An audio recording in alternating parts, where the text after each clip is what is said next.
네, 안녕하세요. 저는 성북종로학원에서 영어를 가르치고 있는 김찬영이라고 합니다. 오늘 아마 여러분들이 다들 고등학교 3학년 처음으로 이제 모의고사를 보셨을 텐데요. 제가 수년 동안 학생들을 가르치면서 특히 영어 관련돼서 가장 많이 들었던 얘기는 뭐냐? 고등학교 3학년 올라가서 모의고사를 봤더니 시간이 너무 부족하다라는 얘기들을 정말 많이 듣습니다. 아무래도 고등학교 1학년과 2학년 모의고사에 비하자면 문장의 길이도 늘어나고요. 어휘력도 조금 더 많이 요구하고요. 그리고 주제나 소재들도 좀 다양하다 보니까 여러분들이 시간 안에 글 읽기가 정말 빡빡하다라는 생각들을 많이 가지시게 될 겁니다. 특히나 이번 3월 모의고사 같은 경우에는 어법 문제랑 빈칸 추론 문제에서 그간 몇 년 동안 출제됐던 문제들과는 좀 거리가 먼 그런 신유형은 아니지만 거리가 먼 출제 유형들이 출제가 됐기 때문에 여러분들이 실제로 문제를 풀면서 좀 낯설다 이런 생각들을 좀 더 많이 가지셨을 것 같아요. 제가 개인적으로 생각하기에는 고등학교 3년의 과정 내에서 특히나 고3의 과정 내에서요. 영어를 가장 성공적으로 문제를 해결하기 위해서는 시간 내에 푸는 게 아무래도 가장 중요하겠죠. 찍을 수는 없으니까. 그러면 우리가 시간 내에 글을 읽기 위해서는 좀 더 분석적으로 글을 읽어줄 필요가 있는데요. 오늘은 이 문제들을 풀면서 어떤 식으로 글을 분석적으로 읽을 것인가에 대해서 좀 더 자세하게 설명을 드리도록 하겠습니다. 일단 어법 문제부터 먼저 보고 설명을 드리도록 할게요. 아마도 최근 몇 년간의 기출문제들을 풀으셨던 학생들이라면 1번 보기를 본 다음에 이게 뭐지? 라는 생각을 가지셨을 가능성이 상당히 높아요. 저도 이 보기를 보면서 최근에 이런 문제가 출제가 안 됐는데 라는 생각을 가졌거든요. 물론 이 문제 같은 경우에는 아마도 제가 생각하기에 대부분의 학생들이 되게 문제를 풀면서 낯설다라는 생각을 많이 가지셨을 거라고 생각이 들어요. 하지만 이 문제 자체가 그간의 출제 유형과는 전혀 거리가 먼 것이냐라고 하면 그런 건 아니고요. 다만 그간 우리가 익숙했던 방식과는 조금 더 다를 뿐이라는 거죠. 어법 문제는 굳이 해석할 필요가 없기 때문에 제가 중요한 부분들과 여러분들이 집중하셔야 되는 부분들을 가지고 설명을 드리도록 하겠습니다. 자, 일단 1번 보기를 보면 1번 보기가 has it 이라고 하는 두 가지 단어에 동시에 밑줄이 쳐져 있거든요. 물론 이렇게 두 개의 단어를 동시에 밑줄 쳐서 물어보는 건 그간의 출제 유형과는 조금 더 거리가 먼 그런 유형의 문제입니다만 앞에 보시면 우리가 이렇게 주어 동사가 바뀌는 것들을 도치라고 설명하죠. 근데 앞에를 보면 뭐가 나오죠? noa라고 하는 부정의 단어가 나옵니다. 여러분들이 고등과정을 거치면서 가장 많이 배웠던 도치 구문 중에 하나인 뭐죠?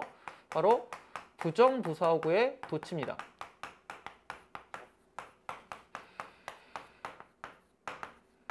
도치라고 하는 건 주어 동사의 순서가 바뀌는 거고요.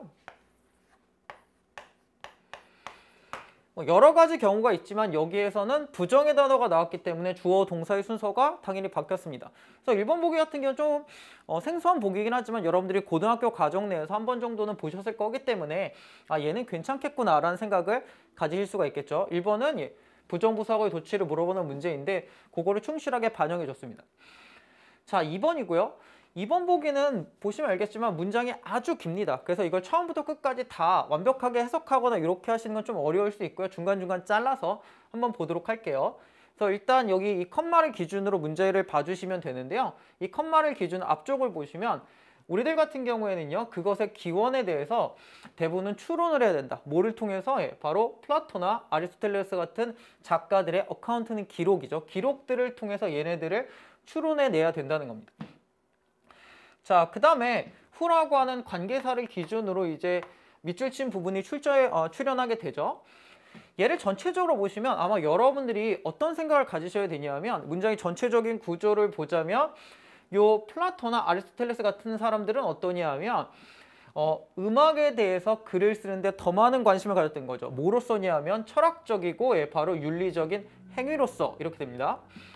앞에 보시면 뭐라고 하는 단어가 나오죠. 우리가 중학교 때 내지는 고등학교 때 뭐죠? 바로 비교급입니다. 그러니까 이 문장의 구조는 비교급이라는 거죠. 비교문입니다. 그 다음에 문장의 구조적인 측면을 보시면 concerned with writing 이라고 하는 with가 나오고 뒤에 동명사 구조가 이렇게 나와졌죠.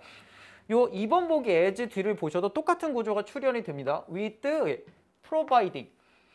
여러분들이 이제 고등학교 때 많이 들었던 바로 병렬 구조가 여기에서 이어지게 되는 거죠.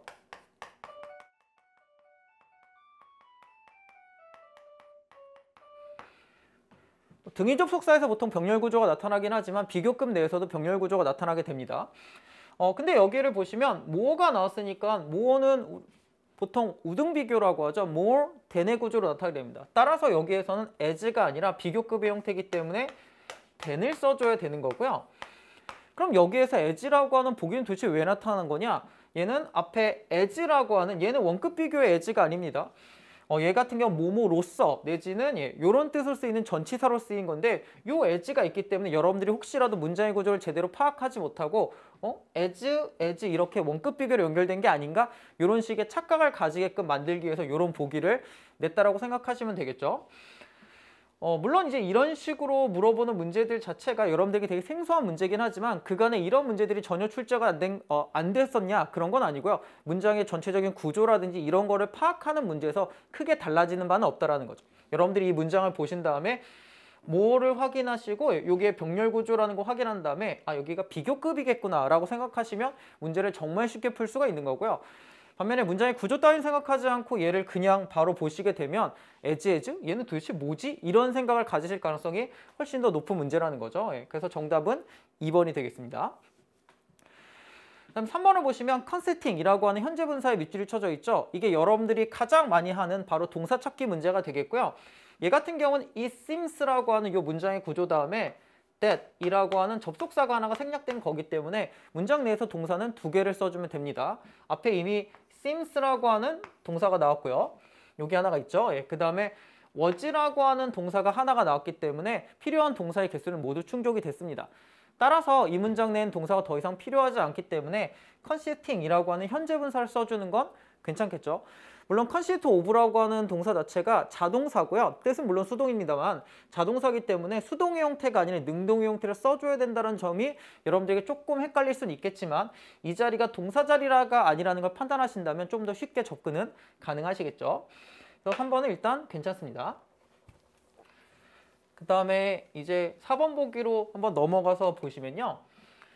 4번은 이 문장의 구조가 상당히 복잡하거든요. 되게 길고 이러다 보니까 이 to-be가 도대체 뭘 물어보는 거지? 라는 생각을 가지실 가능성이 상당히 높은데 얘는 일단 문장의 구조를 보시면 consider가 동사가 되겠죠. 그 다음에 music이 있습니다. 그 다음에 물론 그 뒤에 music에 수반하는 nh라고 하는 관계 부사절이 되게 길게 출제가 되는데 얘는 이게 하나로 묶어줄게요.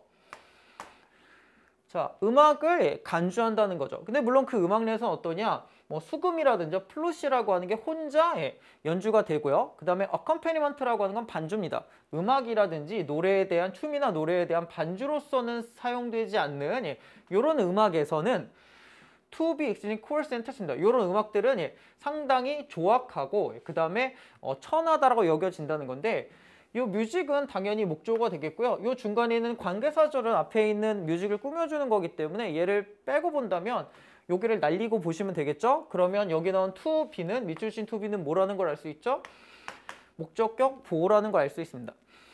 여러분들이 이제 고등학교 과정 내에서 되게 많이 그리고 중학교 때부터 배우셔서 알겠지만 이런 오형식 구조 내에서 이 목적격 보호 자리에 가장 많이 차지하는 것 중에 하나가 바로 투부정사입니다. 그래서 사역동사랑 지각동사를 중학교 때 여러분들이 달달달 외우는 건 걔네들이 동사 원형이라고 한 되게 예외적인 경우를 갖기 때문에 이렇게 얘기를 하는 거고요.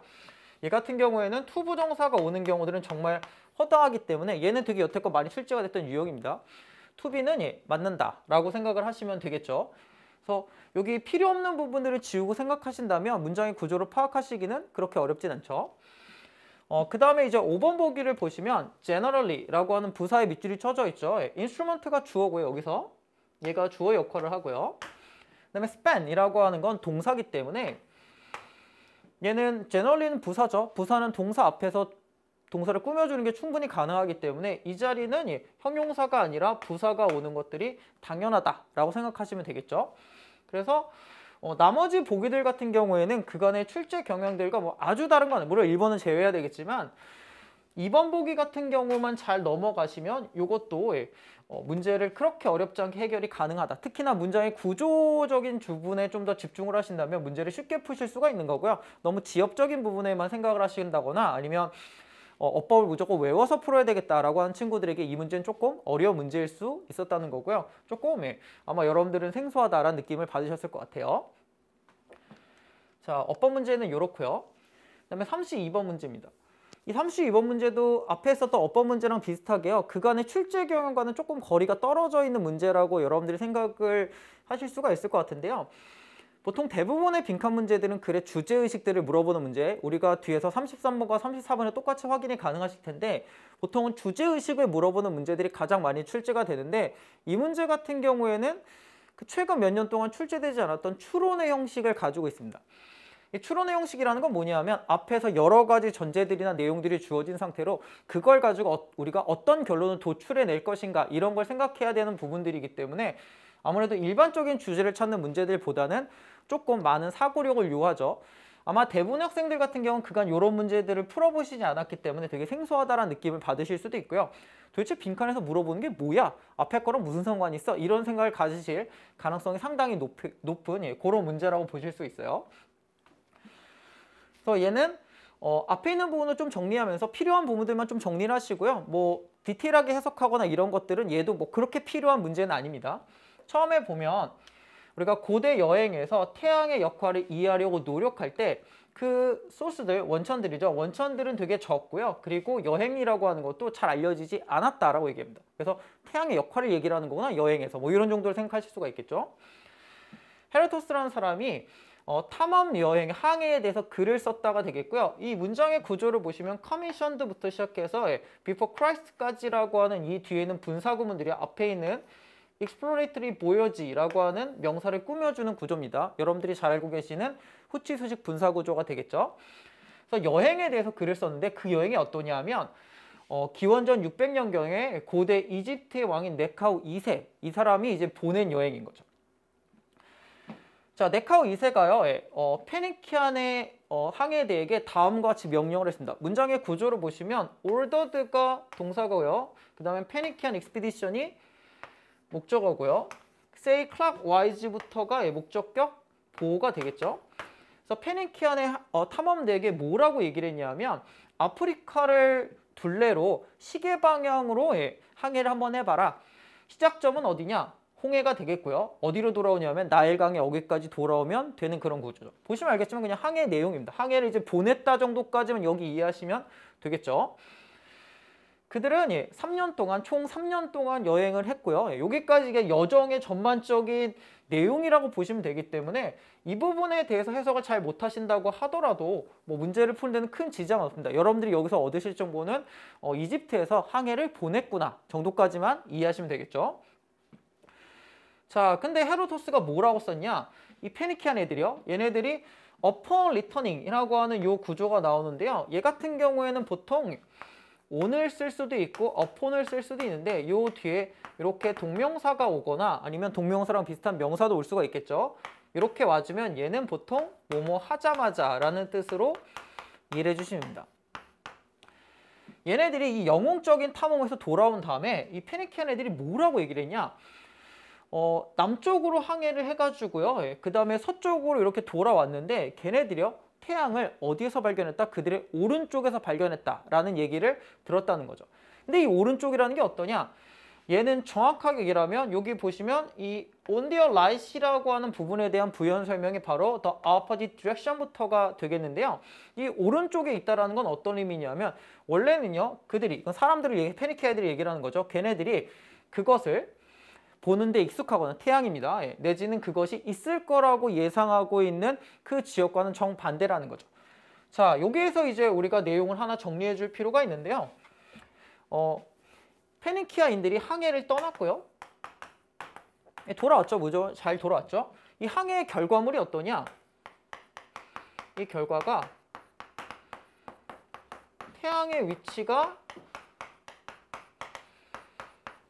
우리가 알고 있던 것과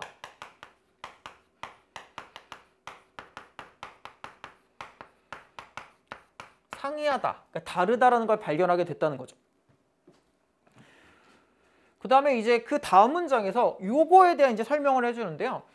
컨템포러리라는 단어가 있는데 컨템포러리는 여러분들이 보통 현대라는 뜻을 알고 있지만 얘는 동시대라는 뜻이기도 합니다. 그러니까 그 당시를 얘기하는 거죠. 컨템포러리, 그 당시에 천문학적 과학은 뭐라고 얘기했냐? Simply not strong enough라고 얘기했어요. 충분히 강하지 않다고 얘기했습니다. 자, 여기에다 밑줄을 치셔야 됩니다. 충분히 강하지 않았다.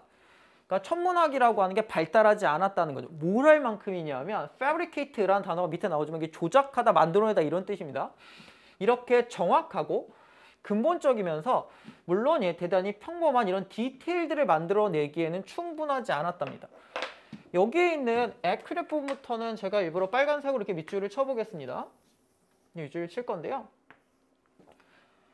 보시면 자, 앞에서 이 사람들이 관측했던 거 태양이 나의 오른쪽에, 우리의 오른쪽에 있다. 다시 말하면 태양의 위치가 우리가 알고 있는 거랑 다른데 라고 한 이 설명이 어떠냐? 얘 같은 경우에는 대단히 정확하고 과학적이라는 거죠. 얘는 대단히 정확한 겁니다. 관측이 되겠죠? 그러니까 얘네들은 똑바로 얘기를 한 거죠.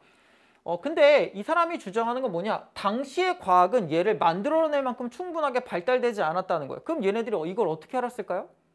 바로 그 부분이 이제 빈칸 문제라는 거죠. 자, 여기 마지막 부분들을 보면 it is this, that 이란 표현이 나오는데 앞에 있는 it과 여기 중간에 대세 밑줄을 쳐주시면 이게 여러분들이 잘 알고 계시는 이때 강조가 됩니다. 이런 사실들을 토대로 오늘날의 많은 역사가들은 뭐라고 결론을 내리고 있냐? 여기 나오는 lead도 동사가 되겠고요. manual today's history는 당연히 목적어고요. 이 부분은 목적격 보호의 구조가 되겠죠. 그래서 이런 사실들을 토대로 얘네들이 얘기를 한 건 상당히 정확했네? 근데 당시의 과학으로는 이런 것들을 만들어낼 수가 없는데 그 정도로 얘네들이 많이 알고 있지 않은데 이런 것들 토대로 얘네들이 뭐라고 생각했냐? 그 여행이 블랭크하다라고 생각을 했다는 거죠. 자, 여기까지 내용을 정리하시면 항해의 결과가 일반적인 통경과는 달라요. 근데 이건 되게 정확한 거야. 근데 문제는 뭐냐? 그 당시에 여기서죠. 당시의 과학으로는 과학은 이거를 제대로 설명해낼 수가 없어요. 설명이 불가한 거죠. 그럼 얘네들은 도대체 이걸 어떻게 알았죠? 그쵸. 당연히 우리가 머리로는 이해할 수 없는 건데 이걸 알고 있다는 얘기는 직접 했다는 얘기인 거죠. 직접 했다. 따라서 우리가 블랭크에 들어갈 보기들은 뭐냐? 이 여행이라고 하는 건 실제로 일어났다가 되는 거죠. 답은 그래서 1번입니다. 아까 제가 이 32번 문제를 추론 문제라고 말씀을 드렸는데요. 여태껏 제시되었던 정보들을 토대로 그러면 여기서 얘기를 하는 건 뭔가라고 하는 것들을 여러분들 생각해야 되는 거기 때문에 아마도 일반적인 주제를 물어보는 문제들과는 조금 차별성을 가지고 있는 문제죠. 물론 이 추론 자체가 정말 어렵고 우리가 못할 정도의 어려운 내용이냐라고 얘기를 하면 당연히 그렇지는 않지만 아마 이런 문제들을 풀어보지 않았던 친구들에게는 얘는 되게 생소하거나 앞에까지 했던 얘기는 갔다 왔던 얘기는 또 뭔 얘기라는 거야? 이런 생각들을 가지시기 때문에 문제를 해결하시기가 조금 어려울 수도 있는 그런 부분들도 분명히 존재하는 문제라는 거죠. 나머지들을 보시면 아시겠지만 일단 2번 같은 경우에는 보고가 되지 않았다라고 얘기했는데 앞에 보고가 됐던 얘기가 나왔죠. 이게 글의 내용과 정반대이기 때문에 글의 내용과 부합하지 않기 때문에 틀리는 거고요. 시간의 가치가 없었다? 정확한 건데 얘는 당연히 안 되겠죠. 나머지도 전부 다 이런 식으로 이제 문제를 해결할 수가 있기 때문에 답은 1번이구나 라고 생각을 해주시면 되겠죠. 자, 그 다음에 33번과 34번 두 개 이제 빈칸 추론 문제를 풀 건데요. 보통 시간이 부족한 대부분의 학생들 같은 경우에는 앞에 있는 빈칸에 두 개 문제는 푼다. 그리고 34번과 33번 이 빈칸 두 개 문제는 남겨뒀다가 시간이 나면 하고 안 되면 그냥 운에 맡기겠다. 보통 이런 식으로 문제를 접근하시는데요. 사실은 33번과 34번 문제들 같은 경우에는 어떤 경향들도 존재하냐면요. 물론 지문의 내용은 좀 어렵습니다. 좀 어렵지만 얘를 여러분들이 차분히 분석적으로 글을 읽으시면 해결할 수 없는 그런 정도의 수준의 문제는 아닙니다. 보통 여러분들이 어렵다라고 생각하기 때문에 지레 포기하시는 경향들이 있는데 혹시라도 시간이 되시거나 나는 여기까지 반드시 맞추셔야 되겠다라는 분들은 지금부터 글을 분석적으로 읽는 연습을 하시면 얼마든지 정복이 가능한 그런 파트라는 거죠. 자, 처음에 이렇게 시작을 합니다. 자, 고든 올퍼트라는 사람이 뭐라고 주장했냐? 역사라고 하는 건요, 많은 개인들을 기록한답니다. 근데 그 개인들은 어떠냐면 후부터 앞에 있는 인디비주얼을 꾸며주겠죠. 이 사람들은 어떠냐면 워낙 컨텐트 위드예요. 얘는 만족하지 않아요. 어떤 거에 만족하지 않냐면 그들에게 다양성을 거의 제공하지 않고요. 그 다음에 심리적인 텐션이라고 하는 긴장관계도 존재하지 않고요. 그 다음에 아주 최소한의 어려움만을 제공하는 그런 것들에 만족하지 않아요. 그러니까 얘네들은 어떤 애들이죠? 현실에 만족하지 않는 거죠. 아무것도 나한테 뭐 도전을 주지 않는 그런 현실에 안주하지 않는구나라는 얘기가 나옵니다. 여기에서 원화 컨테이너 위런 이그지스턴스까지만 일단 체크를 한번 해주세요. 이게 왜 중요한지는 뒤에 거를 쭉 읽고 오시면 아시게 될 겁니다. 그 다음에 그 뒤에 있는 문장에 여기에는 일단 밑줄을 쳐주시고요. 올퍼드 컨시더입니다. 이 사람은 뭐라고 생각했냐면 이시거든요. 얘는 가목적어고요. to be pulled forward라고 하는 건 당연히 진짜 목적어가 되겠죠. 이 사람은 이걸 되게 당연하다고 생각했습니다. 어떠냐? 사람들이 이제 당겨지는 건데요. 뭐에서 당겨지냐면 미래에 대한 비전입니다. 근데 이 비전이라고 하는 건 바로 대절로 이제 묶여있게 되죠. 이 대절의 뒤에 있는 문장의 구조가 조금 헷갈리는데요. 여기 awaken은 당연히 동사가 되겠습니다. 그 다음에 within person인데 within person은 이렇게 하나로 묶어주세요. 얘는 전치사 플러스 명사로 이루어졌기 때문에 얘는 부사구가 되는 거죠. 여러분들이 잘 알고 있는 전면구입니다. 사전을 찾아보시면 awaken은 일깨우다 이런 뜻인데 얘 같은 경우에 지금 목적어가 없죠. 예, 당연히 뒤에 보시면 within person만 나오기 때문에 목적어가 없는 것처럼 느껴지지만 얘는 이 목적어가 여기 뒤에 나와 있습니다. 쉽게 얘기하자면 동사 바로 뒤에 위치해야 되는 목적어가 뒤로 튕겨져 나간 건데요. 이런 것들을 이제 문법적으로 목적어 이탈 구조라고 부릅니다. 뭐 그것까지는 굳이 모르신다고 하더라도 within person 뒤에는 their drive가 목적어구나라는 걸 생각하시면 되겠죠. 그러니까 미래에 대한 어떤 비전인 건데 이 비전 어떠냐? 사람들 내부에서 블랭크하겠다는 그들의 동력을 일깨웁니다. 이게 뭔지는 아직까지는 모르겠죠. 일단 우리는 빈칸을 찾아주는 겁니다. 앞에서 우리가 어떤 얘기를 들었었죠? 역사에서 많은 사람들이 얘는 현실에 만족하거나 아니면 안주하지 않았다라는 얘기를 해줬죠. 자, 그는 뭐라고 얘기했냐? 사람들은요 어떤 필요를 갖고 있는데요. 그들의 뭐냐 하면 그들의 내적인 에너지를 불살할 수 있는 동기를 만들어내고자 하는 필요를 가지고 있다는 겁니다. 그러니까 내적인 에너지를 불사른다는 건 뭔가 그냥 편안하게 있기는 싫다라는 얘기죠. 그러니까 여기를 보면 invent, motive and purpose라고 한 이 부분 자체가 앞에서 현실에 안주하지 않는다. 나한테 아무것도 어려움을 주지 않는 것들은 만족해하지 않는다. 그것과 비슷한 내용이라고 생각을 해주시면 되는 거죠. 마찬가지로 에리 프롬 이라는 사람은 뭐라고 얘기했었냐? 필요를 얘기를 했는데요. 얘 같은 경우에도 문장의 구조를 보시면 on the part of humans라고 하는 건 인간의 측면에서 이런 뜻이고요. 이 need라고 하는 명사는 뒤에 있는 to rise라고 한 to 부정사가 수식해 줍니다. 필요, 인간들이 갖고 있는 필요인 건데 그 필요가 어떤 거냐? 보시면 to rise above the laws of passive creature입니다. 자, 여기에 체크를 한번 해주셔야 되겠죠? 패시브 뭐죠? 수동적인 거죠? 수동적인 피조물로서의 역할을 뛰어넘고자 하는 필요. 이게 아까 얘기를 했던 뭐죠? 나는 그냥 가만히 있겠다. 이런 걸 싫어한다는 얘기죠. 수동적인 역할을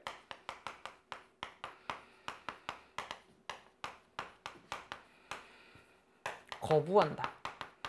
그렇죠? 앞에 있었던 현실에 안주하거나 만족하지 않는다. 나의 어떤 내적인 에너지를 불살할 수 있는 것들을 필요로 한다. 내지는 수동적인 역할을 거부한다. 어떤 내용이죠? 다들 똑같은 내용을 얘기를 하고 있다는 걸 이쯤 되면 짐작을 하셔야 됩니다.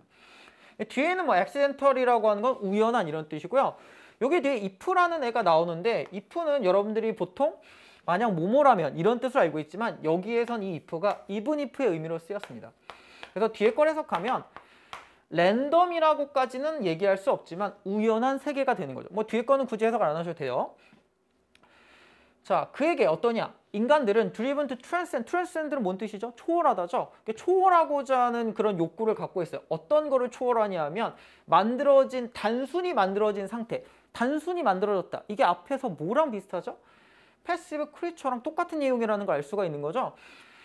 수동적인 피조물의 역할을 넘어서려고 한다. 내지는 단순히 창조된 상태를 초월하려고 한다. 이게 영어에서 흔히 얘기하는 바로 패러프레이징입니다. 앞에 있는 문장과 똑같은 것들을 약간 다른 식으로 표현한 건데 지금 제가 밑줄 친 부분들이 전부 다 같은 내용이라는 걸 이제 여러분들이 확실하게 체감이 가능하시겠죠. 그래서 수동적인 역할을 거부한다. 그 다음에 만들어진 상태. 그러니까 나는 그냥 수동적인 피조물이라는 것들을 초월하려고 노력한다. 전부 다 똑같은 내용이라는 거죠. 자, 그 다음에 뒤에 있는 내용을 좀 더 보시면 instead 대신에 인간이라고 하는 건 to become creator. 나는 창조자가 되고 싶어. 창조자라는 게 뭐죠? 아까 얘기했던 수동적인 역할을 거부한다는 건 만들어진 상태를 거부한다는 건 똑같은 얘기죠. 나는 창조자가 되고 싶어. 밑줄 한번 쳐주시고요. 창조자는 어떤 사람들이죠? 그들의 운명을 스스로 개척하는 사람들. 여기 보시면 active라는 단어가 나옵니다. 앞에서 지속적으로 나왔던 passive랑은 전혀 반대되는 개념이죠.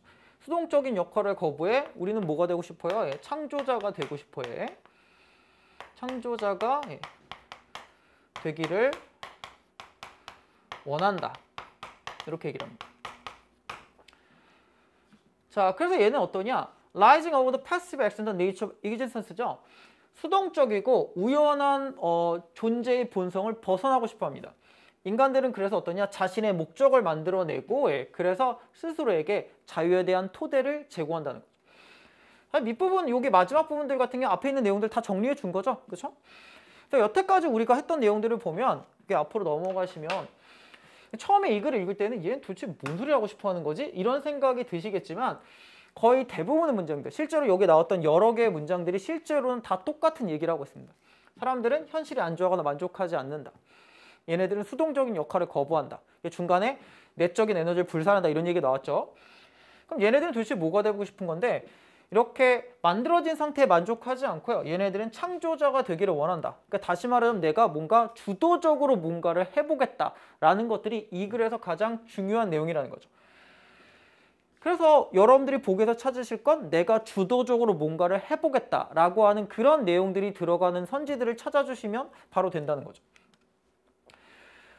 자, 앞에서 했던 내용들을 쭉 생각해 보시면 1번부터 5번까지 보기 중에서 바로 우리가 찾아야 될 답은 몇 번이라는 걸 알 수 있죠? 답은 1번이라는 걸 알 수 있죠? 인생의 경로를 바꾼다. 이게 뭐죠? 내 인생을 바꾸겠다. 바로 주도적으로 내가 뭔가를 해보겠다.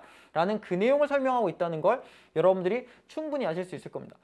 나머지들은 뭐 전혀 상관이 없는 보기인 거죠.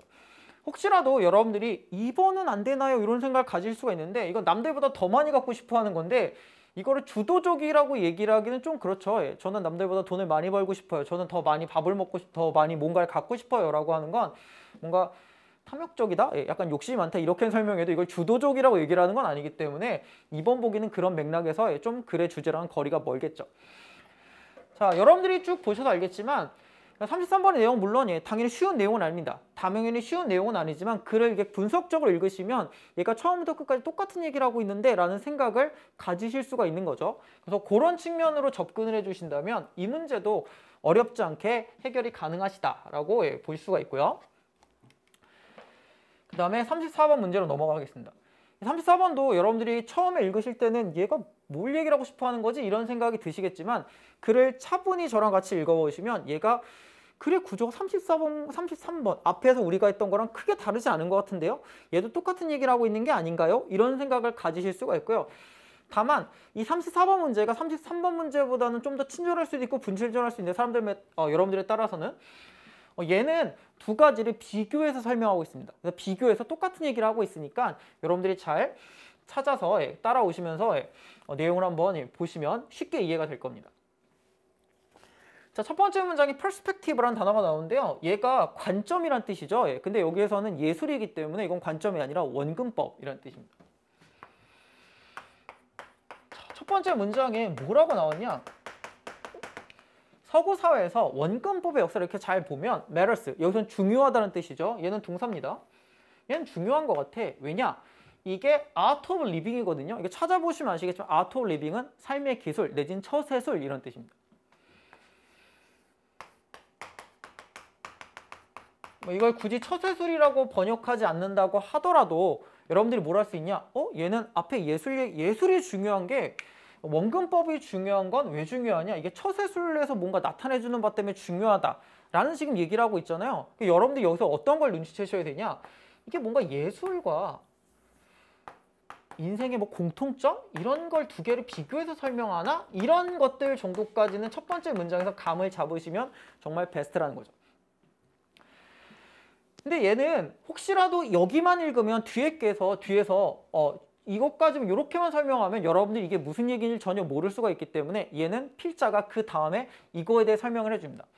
자, 보시면 처음에 뭐로 시작하죠? 대부분의 예술가들은 conform, 여기서 먼저 순응하다라는 뜻입니다. 여기서 제일 중요한 단어죠. 자신이 태어난, 여기서 into which라고 하는 건 which they are born이 앞에 있는 일화를 꾸며주는 구조인데요. 이 사람들이 어떻게 한다고요? 자신이 태어난 시대에 스타일리스틱한 컨벤션은 관점, 관념, 통념 이런 뜻이죠. 이런 통념들에 순응하게 된다는 거죠. 자, 밑줄 한번 쳐주시고요. 자, 예술을 이제 먼저 얘기를 했는데 예술가들은 어떻다는 거죠? 예술가들은 그 당시 그 자신들이 살고 있는 시대에, 그렇죠? 관점이나 관념에 얘네를 순응한다고 얘기했어요. 그러니까 남들이 이제 이런 식으로 그리게 되면 나도 똑같이 따라 그리는 것들이 일반적인 풍조라는 거죠. 그렇게 하는 것처럼 여기서 우리는 예술가가 아니죠. 이건 사람들입니다. 우리도 마찬가지로 conform to the prevailing social convention입니다. 여기 밑줄 한번 쳐주시면 예술가들이 자신들이 태어난 시대의 예술적인 사조, 관념 이런 거에 순응하는 것처럼 사람들도 살아가면서 살아가는 방식이죠. 이게 뭐죠? 아트 오브 리빙이죠. 살아가는 방식에 대해서 사회적 통념에 순응한다는 거죠. 그러니까 일반인들도 사회적 통념에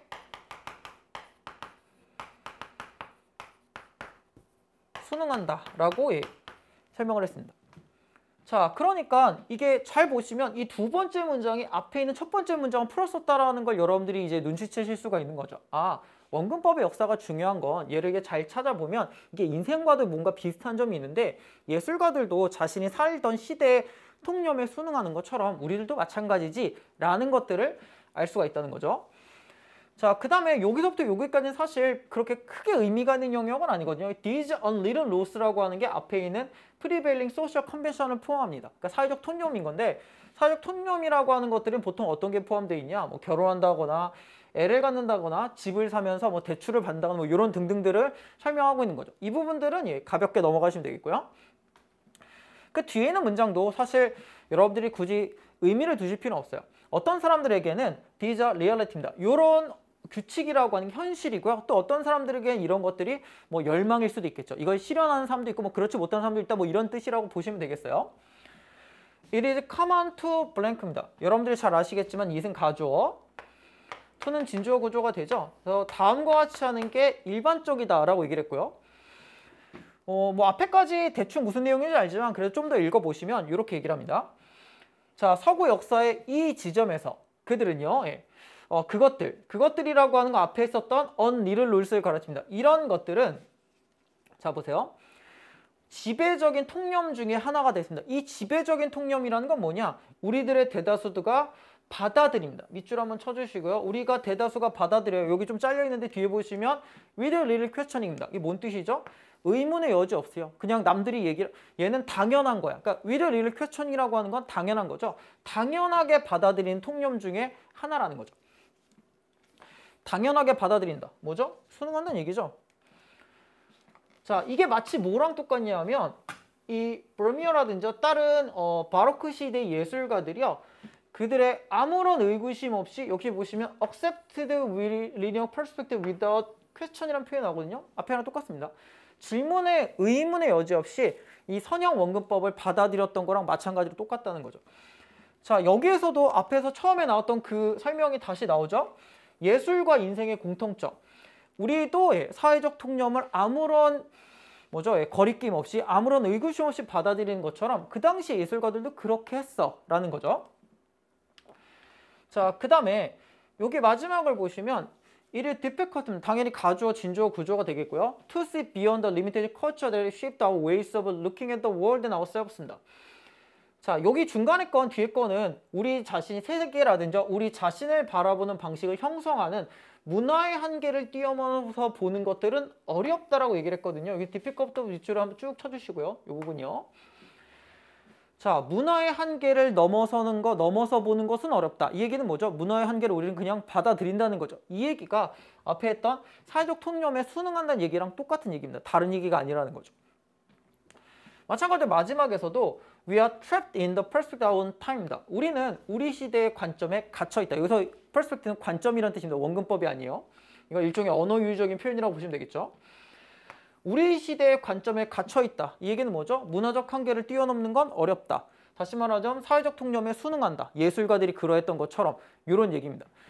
물론 34번 문제 같은 경우에는 이걸 그러니까 인생을 예술에 빗대서 설명하기 때문에 이 문장 지문 자체 내에서는요.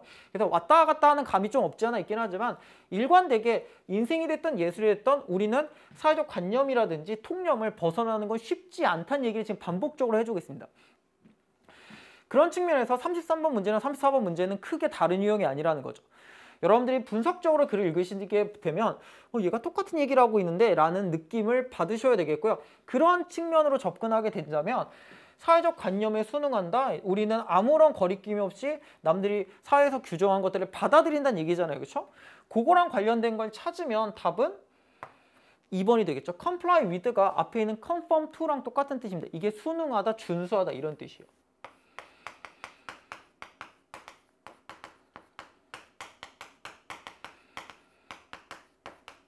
해석하면 어떻게 되죠? 그것들 아까 얘기했던 이런 불문율들입니다. 이런 불문율들에 준수하려는 사회적 압박을 느낀다. 쉽게 얘기하면 따라해야 된다. 이런 거가 되겠죠. 그렇죠? 그래서 사회적 관념에 순응한다라는 걸 좀 많이 풀었으면 패러프레이징을 해주면 바로 이런 식의 형태의 문장이 되게 되는구나 라는 걸 여러분들이 알 수가 있다는 거죠. 그래서 문제를 보시면 알겠지만 물론 처음에 이 글을 접하고 해서는 되게 어렵다, 뭔가 생소하다, 뭔 얘기를 하는 거야 이런 생각이 드시겠지만 얘를 분석적으로 접근하시게 되면 이게 같은 얘기를 하고 있구나 라는 것들을 눈치채시는 수가 있고요. 그렇다면 문제를 해결하는 방식은 조금 더 쉬워지게 된다는 거죠. 이게 여러분들에게 말씀드린 분석적인 글 읽기라고 생각하시면 되겠고요. 그 다음에 36번의 순서 문제로 넘어가도록 하겠습니다. 사실 이 문제는 학생들에 따라서는 이거는 저는 이제 개인적으로 어떤 학생들은 이 문제가 되게 쉽다라고 느껴질 수도 있고요. 어떤 학생은 얘는 도대체 무슨 소리 하는 거지? 라고 개인별의 편차가 좀 있을 거라고 생각은 하고 있어요. 저 같은 경우에는 이 문제를 굳이 제가 여러분들에게 설명드리는 이유는 글의 전반적인 흐름에 집중해야지 특정한 지엽적인 내용에 너무 많이 집착하시거나 이러지 말라고 제가 이 문제를 가지고 왔고요. 문제를 어떤 식으로 글에서 필요한 부분과 그렇지 않은 부분들 그리고 글의 전반적인 흐름들 이런 것들을 어떤 식으로 판단해야 되는지에 대해서 이게 되게 좋은 사례가 될 수 있을 것 같아가지고 제가 여러분들과 함께 이 문제를 해보려고 합니다. 자, 처음에 보면 이렇게 시작합니다. anger and empathy죠. 이 두 가지가 이제 중요한 단어인데 물론 뒤에는 anger라기보다는 blame이라는 단어가 좀 더 많이 나옵니다. 분노랑 공감이죠. 분노랑 공감이라고 하는 건 어떠냐? 동시에 존재할 수 없죠. 누군가에게 공감하는데 동시에 얘한테 화가 난다? 이거 이상한 얘기죠. 그래서 하나가 들어오게 되면 또 다른 하나는 내보내야 된다라는 겁니다. 그러니까 분노를 느끼면 공감은 사라지게 되겠고 마찬가지로 공감을 느끼게 되면 분노는 조금 수그러들 수가 있겠죠. 자, 처음에 여기를 보면 여기 마지막 부분을 보시면 네가 blamer, 욕을 하는 사람이죠. 이 욕을 하는 사람들을 공감으로 이렇게 집어넣게 되면 You stop the person angry ranting that is track인데요. 여러분들 좀 생소한 문구가 나오는데 여기 보시면 stop that is tracks라는 표현이 나옵니다. 보통 영어에서는 stop that in one's track 이런 뜻이 나오는데 얘는 가둬두다 뭐 이런 뜻으로 해석하시면 됩니다. 내지는 꼼짝 못하게 하다 이런 뜻입니다. 그러니까 stop 정도까지라고 이해하시면 되겠죠. 너가 이 막 다른 사람을 욕하는 사람을 공감으로 딱 집어넣게 되면 너는 어떠냐? 그 사람의 분노에 찬 욕설들을 멈추게 할 수가 있습니다. 처음에 뭘로 시작했죠? 욕을 하는 사람으로 시작했습니다. 욕을 하는 애, 블레이머로 일단 시작을 했어요. 그래서 일단 블레이머로 시작했다는 거 여러분들이 좀 기억해 주실 필요가 있어요. 자, 그 다음에 A입니다. The relief from no longer feeling fear or hatred toward the blamer죠. 이 첫 부분이 중요한데요. 블레이머죠. 욕을 하는 사람들에 대해서 더 이상 분노라든지 아니면 뭐 적대감이라든지 공포를 느끼지 않는 것에서 오는 위안인 거죠. 자, 요게 일단 체크를 한번 해주셔야 돼요.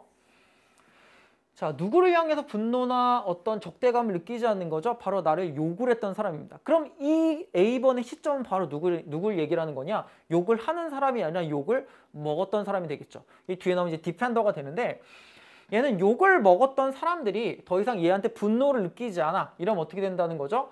감사의 마음을 느끼게 되고요. 그리고 그 사람의 quiet rage, 이런 분노라고 하는 게 뭐로 바뀌냐? 바로 forgiveness, 용서로 바뀌게 된다는 거죠. 그리고 그걸 넘어서게 되면 우리가 함께 해결책을 만들어 볼게 이렇게 된다는 거죠. 최종적인 화해가 되는 거죠. 자, A번의 내용을 정리하면 어떻게 되죠? 그러니까 비난을 받은 사람이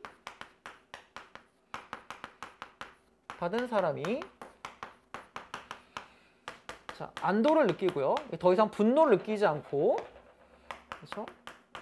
분노를 느끼지 않고 화해와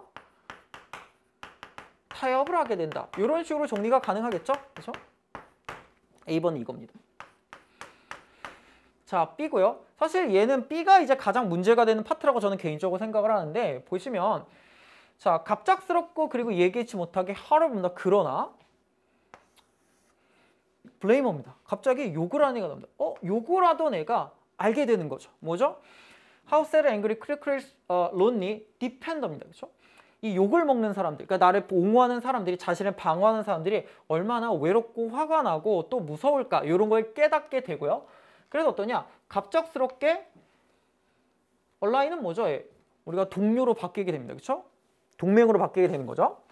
갑자기 이제 B에서 뭔가 처음에 우리가 주어진 문장이 뭐로 끝났냐면 욕을 먹는 애를, 욕을 하는 애를 이게 공감으로 옮기게 되면 얘가 조금 이제 잠잠해질 수가 있어 이런 얘기를 했는데 B에서 갑자기 하우레버가 나온 다음에 욕을 하는 애 얘기로 갑자기 넘어왔어요. 그러니까 여기서 이제 되게 많은 혼선을 가지실 수가 있다는 거죠.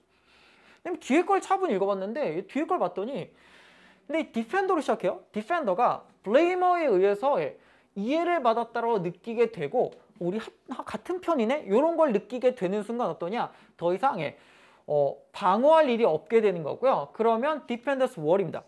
이 욕을 먹었던 사람이 갖고 있는 이런 장벽이라고 하는 것들이 어떻게 된다고요? 사라진다는 거죠. 분노랑 좌절감 모두가 다 사라진다. 그러면 여러분들이 B를 읽었을 때 어디에 집중하시면 안 되냐면 앞에 있는 블레이머에 집중하시면 안 되는 거고요. 이 글의 내용은 뭐죠?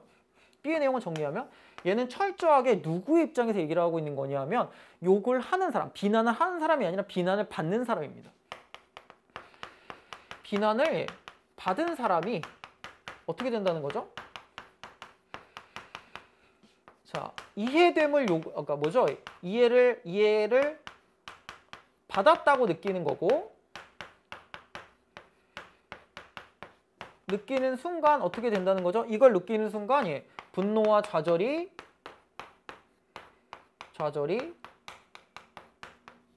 사라진다라고 정리가 되는 거죠.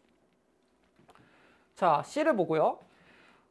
자, what about the person who's on the defense입니다. 여기 밑줄 한번 치셔야죠. 수세적인 입장에 있는 사람은 과연 어떠니? 라고 했어요. 얘는 뭐죠? 비난을 받은 사람의 가장 첫 번째 문장이라는 걸 요 문구를 통해서 알 수 있는 거죠. 처음에 휴먼 펀칭백인데 펀칭백이 샌드백이죠. 이 인간 샌드백. 왜냐면 이제 두드려 맞으니까 이 사람들은 되게 좌절감을 느낍니다. 왜냐? 그녀나 그나 혹은 그녀가 어떤 식으로 설명하려고 하더라도요. 이 무지한 블레이머, 이 욕을 하는 애는 그거에 전혀 관심이 없어요. 내가 뭐라고 얘기하든지 간에 얘는 내가 하는 얘기에 관심이 없어. 그러니까 처음에 되게 좌절감을 느끼겠죠. 결과적으로 어떠냐? 이 person who's under attack입니다. who's under attack, person who's under attack이 누굴 가르치는 거죠? 디펜더를 가르치는 거죠. 이 욕을 먹는 사람들은 그러네 어떠냐? 되게 처음에는 분노하게 됩니다. 자, C는 뭐죠? 비난을 받은 사람은 없대. 이렇게 얘기했어요. 비난을 받은 사람은 이렇게 얘기를 하는 거죠. 얘가 처음에는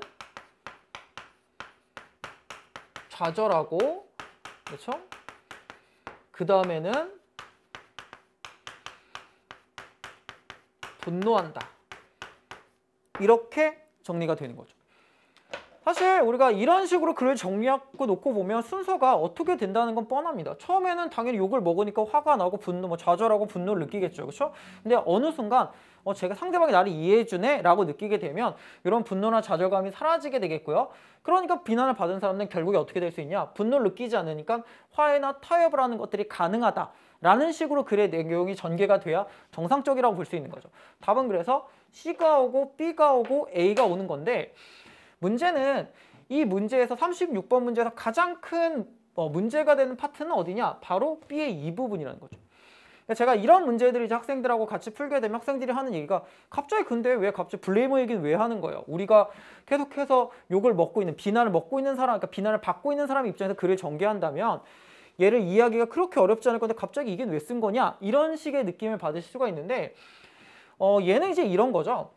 비난을 받은 사람이 처음에는 좌절하고 분노를 하는데 당연히 비난을 받은 사람이 혼자 화를 풀 수는 없잖아요. 그렇죠? 얘는 비난을 하던 애가 내가 좀 잘못했네 라는 걸 느끼고 좀 잠잠해져야지만 그래야지만 얘가 이해를 받았다고 느끼고 뭔가 분노나 좌절을 해소하겠죠. 이런 식의 흐름 속에서 이 B의 첫 번째 문장이 들어간 거기 때문에 걔는 그런 식으로 이해를 하셔야 되는 거고 이 첫 번째 분에 너무 많은 의미를 부여하시게 되면 오히려 이 문제를 더 어렵게 만드는 길이라는 거죠. 따라서 여러분들이 글의 순서 문제를 푸실 때는 글의 전반적인 흐름이라든지 이런 거에 집중하셔야 되는 거고요. 너무 많은 디테일들, 이게 이런 문장이죠. 여기에 너무 집착하시거나 however 막 이런 연결사들에 너무 많이 관심을 가지시게 되면 오히려 문제를 그르칠 수도 있다. 그러니까 이 문제가 그런 것들을 잘 보여준다라고 생각을 해주시면 되겠습니다. 자, 그 다음에 마지막으로 39번 문장의 위치를 물어보는 문제들을 한번 해결하고요. 이걸로 이제 강의를 마치게 될 것 같은데요. 39번 문제 같은 경우에는 이게 앞에 제가 강의하지 않았지만 38번 문제랑 약간 비슷한 듯 하면서 다릅니다. 38번 문제는 여러분들 이제 풀어보셨겠지만 이게 동물들이 갖고 있는 리추얼이라든지 아니면 이런 것들이 되게 중요하다 보니까 이게 보존되지 않고 쭉 전달이 되고 그러다 보니까 똑같아지는데 똑같은 경우가 많은데 때로는 이게 달라진다 뭐 이런 식으로 글이 이 전개가 되고 있어요. 그래서 리추얼은 보존이 되고 똑같아. 하지만 달라지는 경우도 있어요. 이런 식으로 글의 흐름이 되게 깔끔하게 나뉩니다. 다시 말하면 시점의 이동이라는 게 한 번밖에 없어요. 근데 얘 같은 경우는 시점의 이동이 되게 여러 번 일어납니다. 이거 설명했다가 이거 설명하고 근데 이거 아니지 않니? 이런 식으로 왔다 갔다 거리기 때문에 이런 글일수록 여러분들이 어떤 쪽에 집중하셔야 되냐면 특히나 이 문장과 문장이 연결되는 그 지점들, 특히나 뒷문장의 내용들을 잘 보시고 문제를 해결하셔야지만 문제를 좀 더 성공적으로 풀 수가 있다는 거죠. 처음에 문장을 일단 읽어볼게요. 읽어보면 뭐라고 얘기했냐? 목표라고 하는 것들이요. 특정한 커리큘럼을 얼마나 잘 다룰 것이냐. 그러니까 그 특정한 커리큘럼을 다룬다는 걸 뭐라고 설명했죠? 학생들에게 사실을 때려 넣을 것이냐. 이거에 집중한다고 한다면 어떤 게 가장 바람직하냐 하면 시간을 늘리는 게 가장 바람직합니다. 자, 여기 밑줄 한번 쳐주실게요. 과제에 대한 시간을 극대화시킨다. 시간을 많이 투입하는 게 가장 바람직하다는 거죠. 목적이 커리큘럼을, 그러니까 진도를, 그러니까 우리말로 하면 진도를 쭉쭉 빼는 게 목적이라고 한다면 시간을 늘리는 게 제일 좋은 방식이겠죠. 자, 캐롤 에임스라고 하는 이 교수가 뭐라고 지적했냐? 자, it isn't quantitative change입니다. 퀀터테이티브 체인지, 퀀터테이티브의 체크를 한번 체크를 해주셔야 돼요. 양적인 변화가 아니라는 거죠. 뭐냐? 학생들이 학습을 더 잘할 수 있게 하는 데서 양적인 변화는 아니다. 그 양적인 변화가 뭐죠? 학생들에게 더 많은 시간을 때려 넣는 거죠. 자, 그러면 여러분들이 이 첫 번째 문장을 읽고 나서 어떤 생각이 드셔야죠? 여기서 얘기를 하는 게 바로 뭐죠? 양적인 접근인 거예요. 양적인 접근. 양적인 접근입니다. 많이 하면 되지 않니? 이제 이런 거. 양적인 변화라고 할게요. 여기서. 양적인 변화입니다. 근데 이 사람은 이거에 어떻죠? isn't라고 얘기했으니까 찬성이 아니죠. 자, it's rather qualitative change입니다. 그렇죠? 여기서 qualitative라고 하는 대비되는 개념이 나오네요. 이 사람이 주장하는 건 뭐냐? 학생들이요. 그들 자신을요. 과제와의 관계에서 자신을 바라보는 방식 내지는 이 학습의 과정에 참여하는 방식들 여기에서의 질적인 변화가 더 중요하다는 거죠. 얘 같은 경우에는 문장의 구조를 조금 설명을 드리면 앞에 여기 it이 있잖아요. 여기에 있는 that 이렇게 두 개 체크해주면 얘들 이때 강조고요.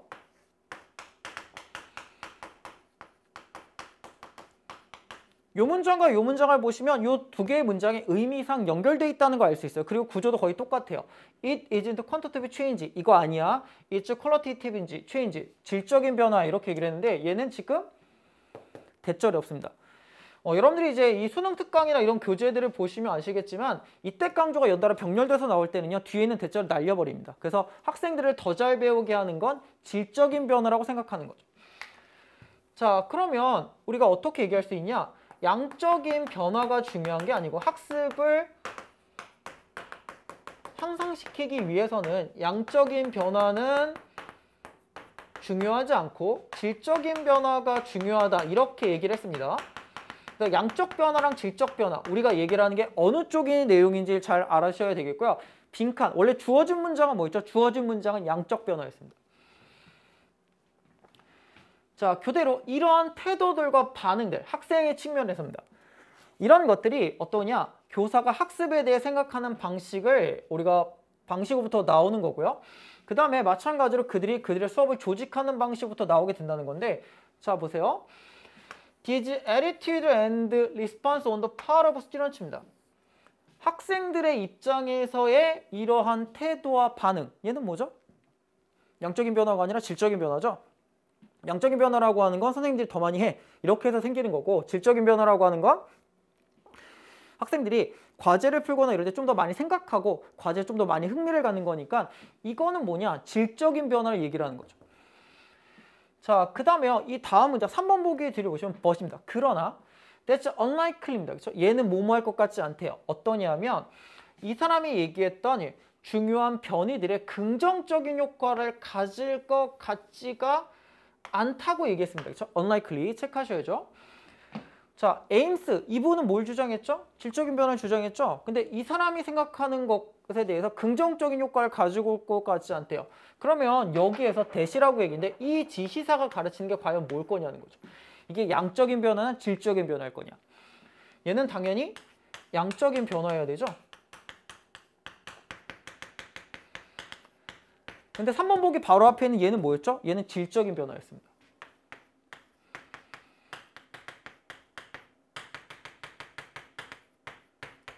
그리고 저희가 처음에 읽었던 바로 이 문장이 뭐였죠? 이 주어진 문장이 바로 양적인 변화였죠. 따라서 여기에 들어갈 건 뭐냐? 바로 양적인 변화의 내용이 들어와야 되기 때문에